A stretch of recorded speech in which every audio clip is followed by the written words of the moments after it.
And with me now is Alexandra Saieh, Head of Humanitarian Policy and Advocacy for Save the Children. Alexandra, thank you very much for joining us. Thank you for having me.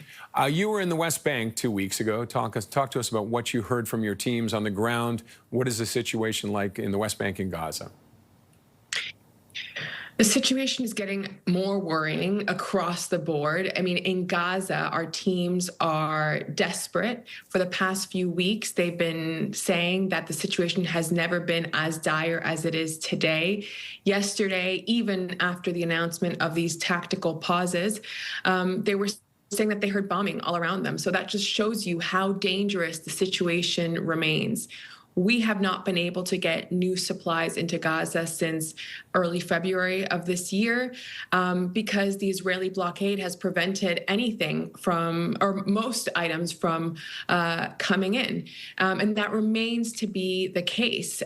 Food distribution sites have become sites of massacres, and people are continuing to die of starvation, of malnutrition, and disease, including today, according to health officials in Gaza.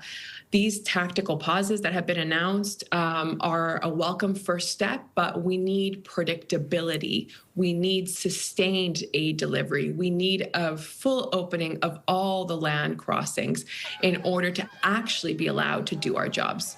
And this isn't just about food getting in. These people who are malnourished, especially the small children, they need additional care too, don't they? Absolutely.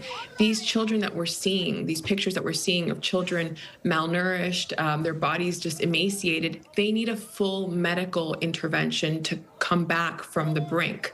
And that's what Save the Children is doing in Gaza. We have a health clinic in Deir Bella in central Gaza where we are able to provide that assistance, but we're running out of supplies.